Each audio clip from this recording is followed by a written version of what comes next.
Okay, my name's Lindsay Mueller. I'm Nicole Conway. Tina Klukas. Josh Hoover. My name's Jordan Vold. Married to Megan Vold. We got 3 kids.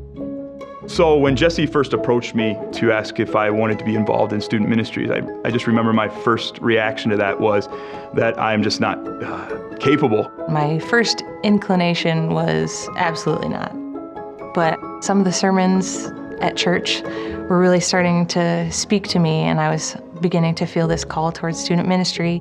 I don't know how it happened. She was like, you should come on a Wednesday. And I was like, in my head, like, no way. And then as I was thinking, no way, yeah, sure, came out of my mouth. And I came. And as soon as I walked in, I was like, oh, I'm never leaving this place.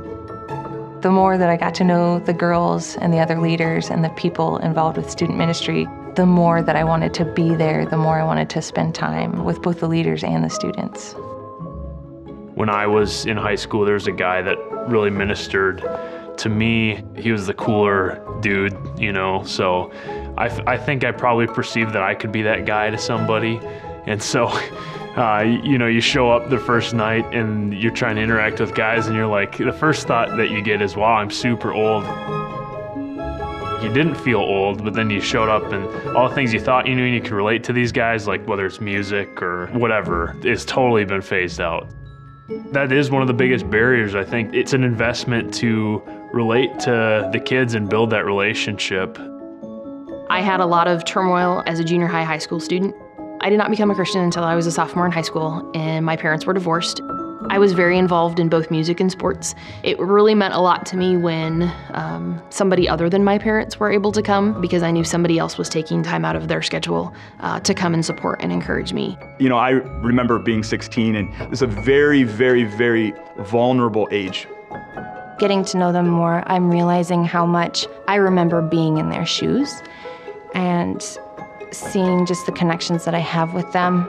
The girls bring up struggles or problems that they're going through, and God is able to speak through me, give me words to say that is just encouraging, or speak truth. For them to know that they have leaders and other adults other than just their parents that care what they're going through and what they're struggling with, and that we're praying for them and we're there to talk to them. If I can do that, fabulous. I started grad school in the fall. On Wednesday nights, I have class until 7:15, so I can't be here for all of youth group, which has not been easy for me, but knowing that this is the only semester that will happen, it makes it a little easier to know that from here on out, I can, you know, continue to invest in the girls. My job is very emotionally, physically, and mentally draining. I'm supposed to go to work and be all there, and then go to youth group and be all there, and at that point I just want to stare at a wall and cry. It's hard sometimes to get here, but when I see what some of these other people have to go through to be here, some of them have children, it's like, who am I? You know, who am I? Why can't I be here? It feels like Wednesday night would be nicer to have available. You have more time to get stuff done. The flip side of that is that there's not a Wednesday night I leave this place that I regret making that decision either. I know what it's like when you go to a church and you serve, and I know what it's like to go to church and you don't serve. When I started serving, it's like church becomes whole. It's life-changing, and it's hard, you know, when you want that alone time or you want to just do what you want to do, but the rewards are so much greater. Sometimes you got to get up and open the door and just trust that the benefits are going to follow. God is going to honor somebody who just makes himself available to the Lord's purpose in his life.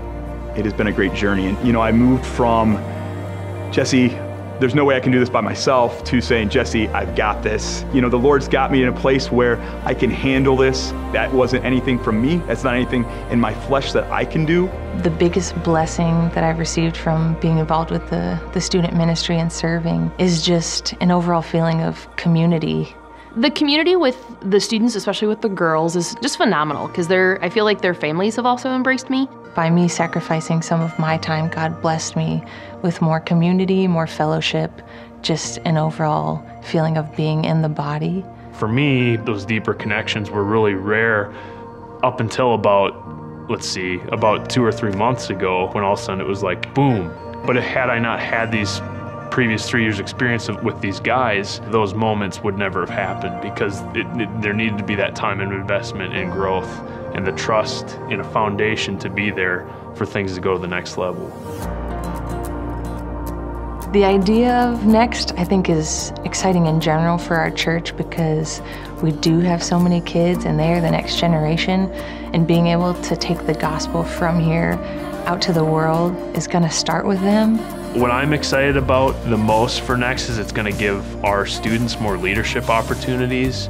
Right now we're really limited in what we can do just based on our space. Being able to have bigger spaces, bigger classrooms gives us a better chance to just speak truth into the lives of these kids when they're young, that they'll be able to take it out beyond here.